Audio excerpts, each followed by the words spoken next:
하나님의 말씀 봅니다.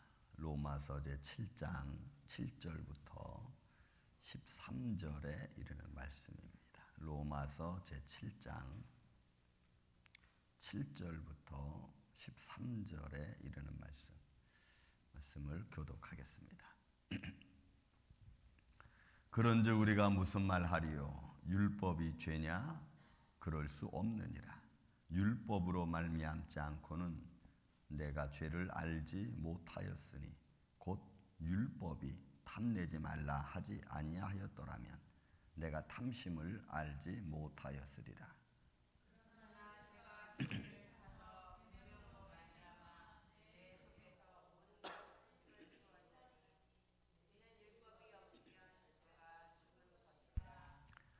전에 율법을 깨닫지 못할 때에는 내가 살았더니 계명이 이름에 죄는 살아나고 나는 죽었도다.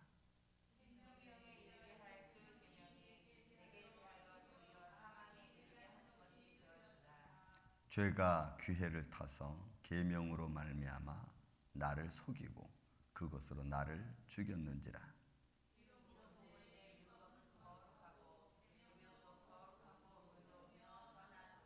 그런즉 선한 것이 내게 사망이 되었느냐? 그럴 수 없느니라. 오직 죄가 죄로 드러나기 위하여 선한 그것으로 말미암아 나를 죽게 만들었으니 이는 계명으로 말미암아 죄로 심히 죄되게 하려 함이라. 아멘. 자, 말씀이 좀 아주 심도가 깊게 말씀이 이루어지는 것을 우리가 볼 수가 있습니다. 저도 몇 번씩 읽어도 그 말이 그 말 같고 이 말이 저 말 같고 그렇지만 바울이 지금 우리에게 들려주는 것이 있습니다. 여러분, 우리가 지난 시간에 보니까 뭐라 그랬어요?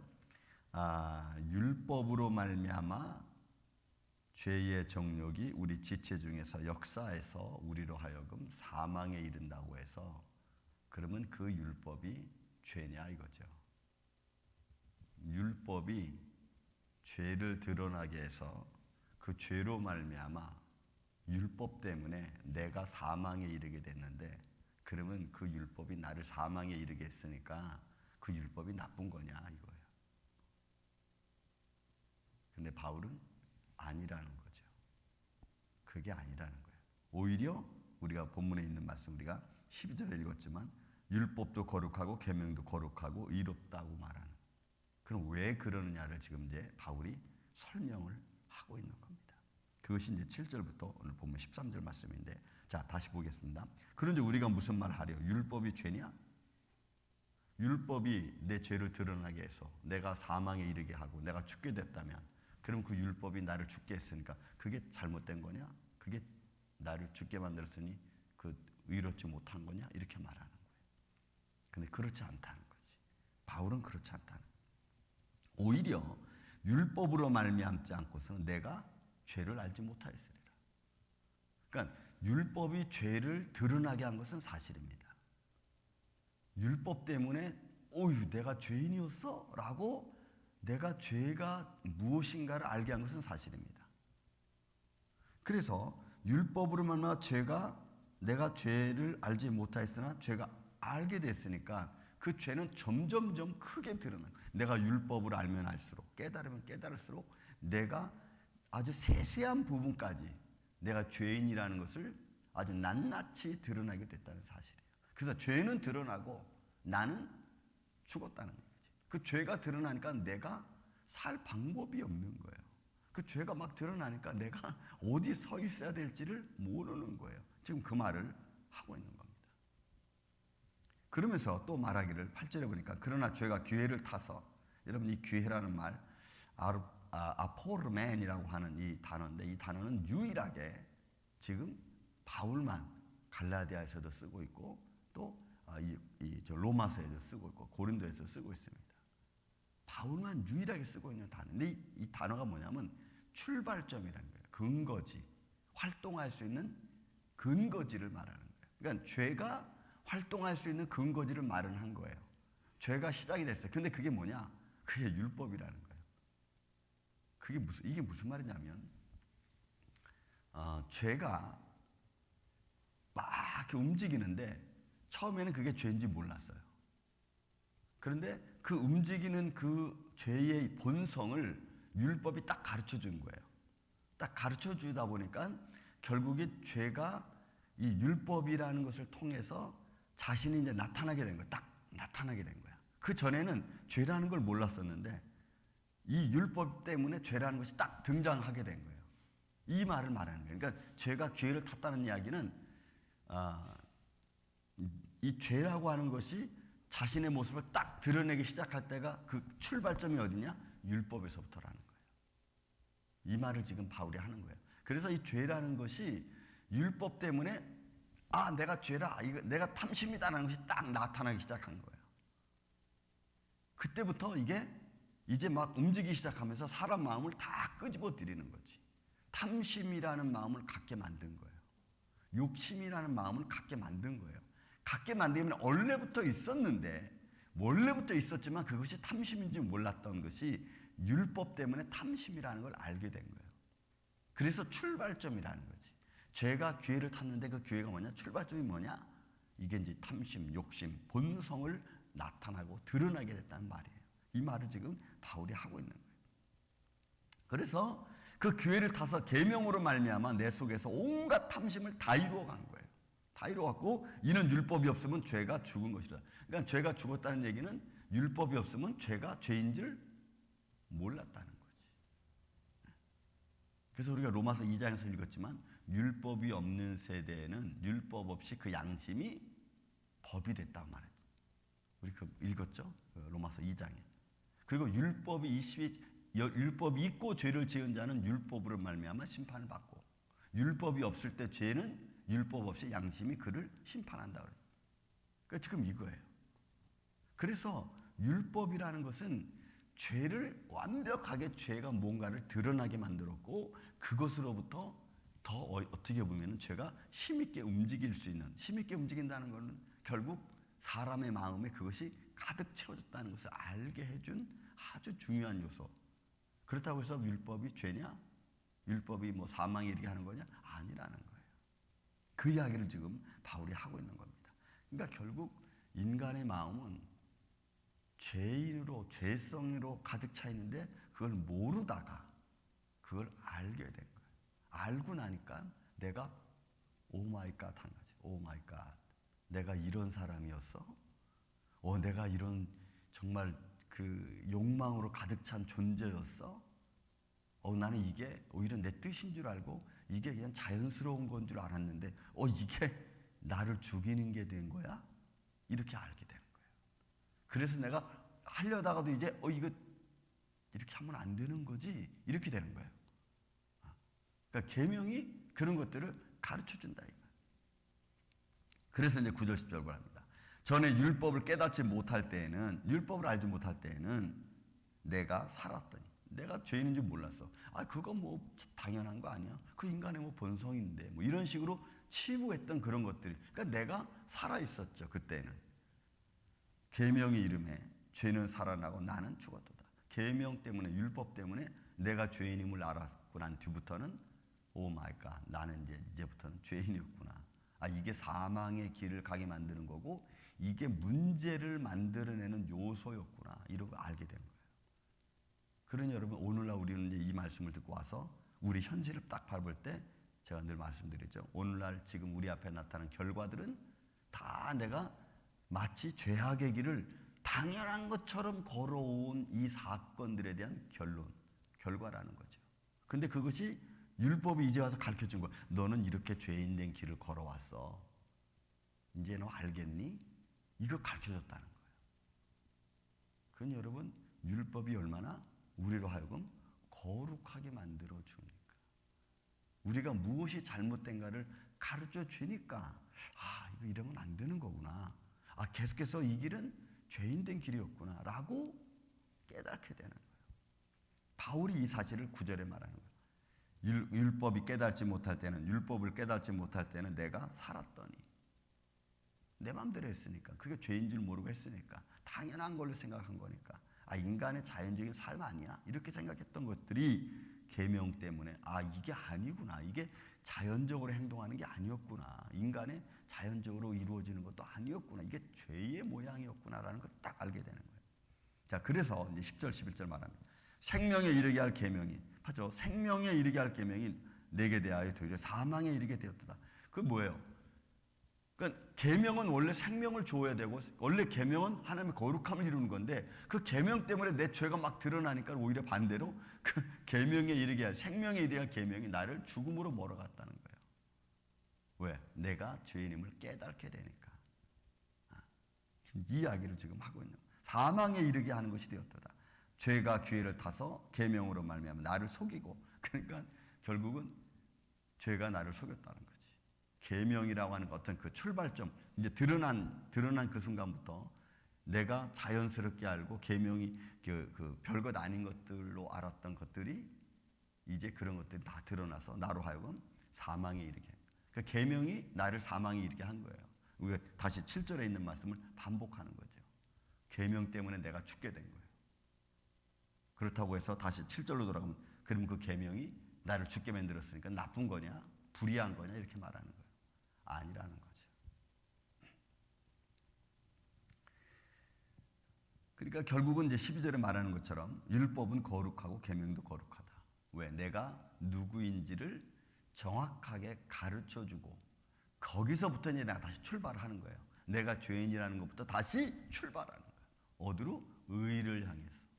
죄에게 하던 길을 멈추고 이제는 내가 다시 의를 향해서 출발하는 거예요. 이게 율법이 우리에게 준 가장 큰 교훈이고, 그 율법이 그렇게 내가 이제 가던 길을 스탑하고 의를 향해서 걸어가게 만들었으니까 그 율법은 거룩하다는 거예요. 그럼 이게 얼마나 참 심도 있고 아주 논리적으로 바울이 지금 인간의 죄성을 율법을 통해서 알게 되고, 그래서 너는 죄인이고 내가 그 길로 가던 길을 멈추고 의의 길로 가지 않으면 너는 사망이라는 것을 아주 정확하게 율법이 가르쳐 주는 거예요. 그러니까 율법이 우리를 너 계속 그 길로 가면 너는 사망이야 라는 것을 가르쳐 준 거죠. 너는 죄인이니까. 그러니까 그 길로 가지 말고 의의 길로 가라고 딱 방향 제시를 틀어준 거예요. 가던 지표를 싹 바꿔준 거지. 계속 가면 넌 사망이니까 빨리 바꿔라. 그래야 여러분, 지금부터 내가 쌓는 선한 일들이, 내가 지금부터 의를 행하는 일들이 또 한참을 지나가고 나면은 지금 어느 순간부터 내가 의를 쌓던 것들이 큰 축복이 돼서 어느 순간에 가서 그것을 하나님의 영광으로 나타나는 거예요. 이런 모든 일이 그렇지 않습니까? 이런 고구마를 찔 때도 처음에 찔 때는 딱딱해서 젓가락도 안 들어가잖아요. 그러나 불에 올려놓고 10분, 20분, 30분 지나고 난 뒤에는 아주 쑥쑥 물러지는 것처럼, 여러분 지금 내가 쌓는 의가 별것 아닌 것 같고, 뭐 힘들어, 이거 뭐 이렇게 가지고 뭐가 되겠어? 라고 말하지만, 그러나 그것이 하나, 둘, 셋, 넷, 시간, 한 달, 두 달, 1년, 2년 그렇게 의를 계속 여러분들이 쌓아가는 노력을 가지면 10년 뒤에는 그 쌓아놓은 의가 여러분들에게 큰 축복이 될 줄로 저는 믿습니다.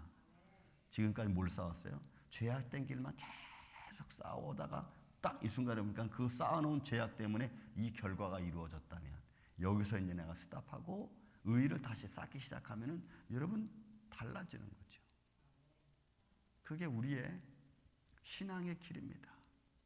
그 길은 항상 시간과 수고를 동반합니다. 역사를 동반하잖아요. 그런 시간과 수고를 내가 투자하지 않으면 절대로 이루어지지 않아요. 절대로.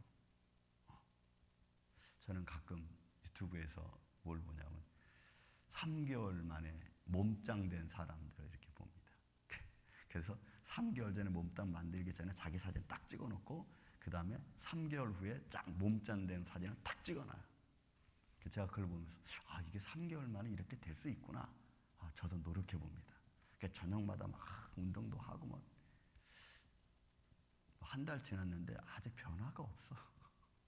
그 변화가 없다는 얘기는 둘 중에 하나예요.